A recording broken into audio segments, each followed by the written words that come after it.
오라! 아토입니다. 반갑습니다.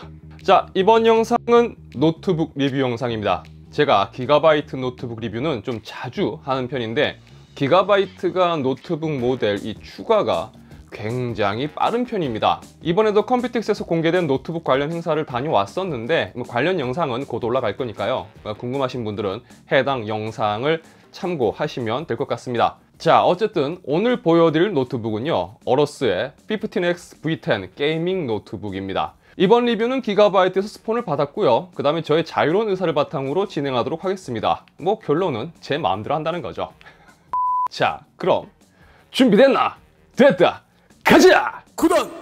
이 전체적인 디자인은 기존의 어러스 노트북과 크게 달라진 부분은 없습니다. 상단 화면 뒤로 어러스 로고가 새겨져 있고 좌우로 문양이 들어 있습니다. 이건 모니터 백라이트가 조명으로 새어 나오는 방식으로 되어 있습니다. 무게중심은 나쁘진 않은데 살짝 들뜸이 있습니다. 이렇게 손으로 들 때 살짝 들리는 부분이 있어요. 노트북 디자인이 뭐 특별할 게 있을까 싶은데 전형적인 어러스 느낌의 디자인이고요. 좋게 말하면 어러스답다라는 거고, 나쁘게 말하면 기존 어러스 디자인에 익숙한 분들에게는 조금은 식상해질 수 있다고 볼 수 있겠습니다. 두께는 24.4mm, 무게는 2.4kg입니다. 게이밍 노트북인 것을 감안한다면 두께는 상당히 슬림하고 무게는 평균적이라고 볼 수 있을 것 같습니다. 어차피 디자인은 호불호니까요.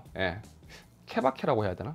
전체적인 시스템 스펙을 살펴보도록 하겠습니다. CPU는 인텔 9세대 i7 9750H가 탑재되었습니다. 6코어 12스레드를 지원하고요. 베이스 클럭은 2.6GHz, 부스터 클럭은 4.5GHz입니다. 메모리는 삼성 DDR4 2666MHz의 16GB가 탑재되어 있습니다. 그래픽카드는 엔비디아 지포스 RTX 2070이 탑재되어 있고요. 모니터는 1920에 1080 FHD 해상도의 240Hz 주사율을 지원하는 이 샤프의 이구조 게이밍 패널이 탑재되어 있습니다. 저장 장치는 인텔 760 512GB의 NVMe M.2 방식의 SSD 그리고 2TB의 하드디스크가 탑재되었습니다. 유무선 네트워크는 킬러랜이 탑재되었습니다. 입력 포트는 좌측으로 램 포트와 USB 3.1 포트 그리고 카드 리더기, 우측으로는 헤드폰 콤보 단자와 두 개의 USB 3.1 포트가 자리 잡고 있습니다. 후면으로는 이 전원 포트와 HDMI 2.0 그리고 미니 디스플레이 포트, VR 링크를 지원하는 C타입의 USB 포트, 마지막으로 켄싱턴 락이 자리 잡고 있습니다. 제가 지난번에도 이 제품군의 키보드가 노트북 치고는 괜찮았다고 말씀드렸었는데요.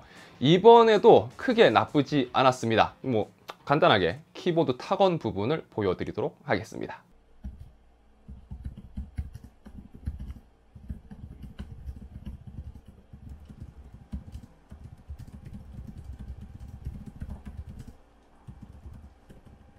터치패드도 괜찮았는데요. 일전에도 이 제품군의 터치패드가 상당히 고급스러운 촉감을 준다고 말씀드렸었는데 그 부분은 이 모델도 큰 차이가 없는 것 같습니다. 비싼 티가 이런 부분에서 좀 확실히 나는 것 같습니다. 키보드는 1670만 컬러를 지원하는 RGB 퓨전이 탑재되어 있고요. 이제 키보드에 RGB 빠지면 심심하시죠?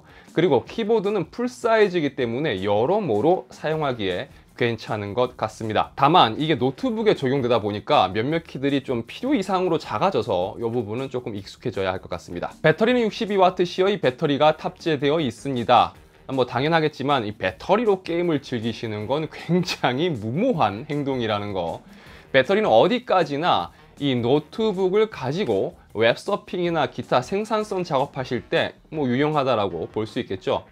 어댑터는 조금 사이즈가 있습니다. 두께는 얇은 반면에 좀 넓어서 일단 이 제품이 RTX 2070을 탑재하고 있고 전체적인 이 스펙 사양이 전력 공급을 좀 필요로 하다 보니까 어댑터 사이즈가 커진 건 어쩔 수가 없을 것 같습니다. 자, 간단하게 스펙 사양을 보셨는데 딱 봐도 감이 오시겠지만 이 제품은 게이밍 쪽에 포커스가 아주 진하게 잡힌 제품입니다. 게이밍 성능이 좋으면 다른 작업 성능은 뻔하니까 그건 제쳐두고요. 일단 제가 한 2주 넘게 사용을 해봤는데 이 제품의 가장 큰 포인트라고 하면 일단 게이밍 성능일 겁니다. 이건 제조사에서도 듣고 싶은 이야기겠죠. 게이밍 성능은 괜찮습니다. 배틀필드 5를 레이트레이싱을 적용하고 최고 옵션으로 구동했을 때 순간 잠깐 떨어지긴 했지만 일단 60프레임 이상 나오는 것을 볼 수 있었고요.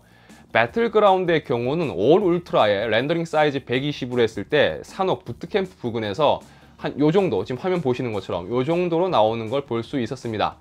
많은 분들이 사용하는 국민 옵션으로 했을 경우에는 이 부트캠프 극초반이 조금 정리가 된 후 난 후에는 대략 한 요 정도, 예, 화면 보시듯이 요 정도 프레임이 나오는 것을 볼 수 있었고요. RTX 2070이 탑재되었고 뭐 전체적으로 스펙이 좋은 녀석이기 때문에 3D 마크도 한번 돌려봤습니다. 보시는 것처럼 타임스파이 전체 점수는 7675점이 나왔습니다. 그래픽 스코어는 7966점, CPU 스코어는 6361점이 나왔고요.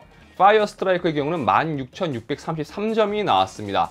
그래픽 스코어는 2444점, 피직스 스코어 16362점, 콤바인 스코어는 7010점이 나왔습니다. 이건 참고로 봐주시면 될 것 같고요. 제가 게임도 해보고 뭐 테스트도 해보고 이러면서 한 가지 느낀 게 있었는데, 이전 모델들보다도 발열을 조금 잘 잡아준다라고 느꼈던 부분입니다. 이건 어디까지나 이전 모델에 비해서예요. 예.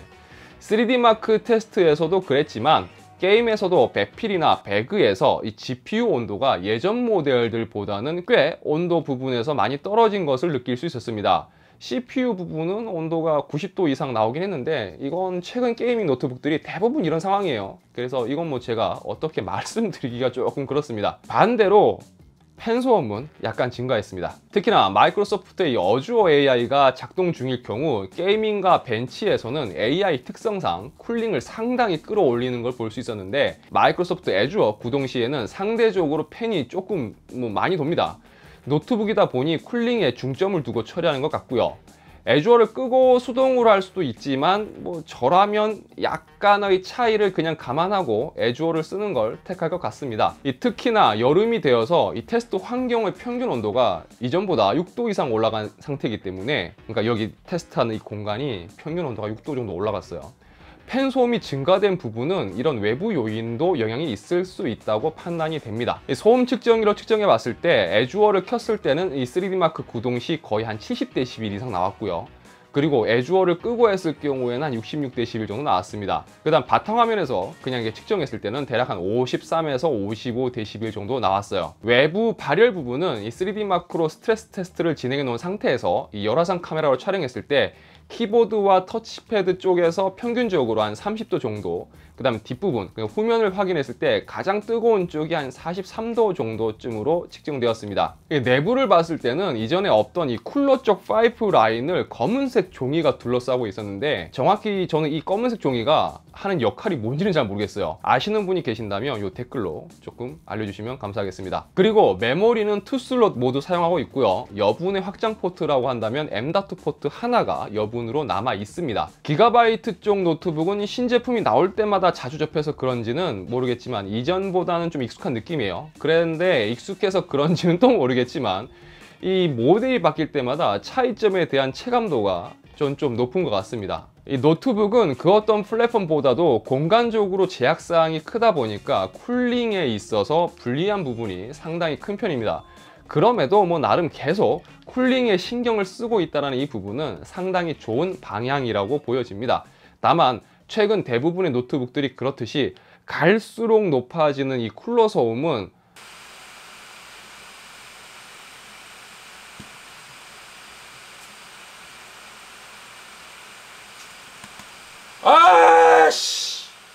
좀 어떤 해결책이 좀 있어야 할 것 같습니다. 오늘 보신 어로스 게이밍 노트북은요, 게이밍 노트북 본연의 방향성에 충실한 제품이라고 생각됩니다. 여전히 뭐 게임성도 잊지 않고 있고요.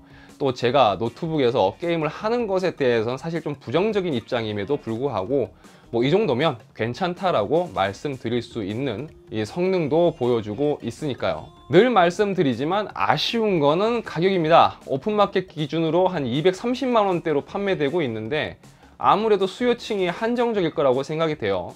좋은 스펙을 가지고 있으니 뭐 가격대가 높은 것은 어쩔 수 없겠지만 이 정도 가격대의 소비가 크게 문제가 없는 분들에게는 고성능 게이밍 노트북 구매하실 때 고려해 볼 만한 제품이라고 생각이 됩니다. 자, 이번 영상은 여기까지입니다. 영상 유익하시다면 좋아요를, 그리고 새로운 영상 놓치고 싶지 않으시다면 구독과 알람 설정 잊지 마시고요. 저는 다음 영상에서 다시 인사드리도록 하겠습니다. 시청해 주셔서 감사합니다. 지금까지 아토였습니다.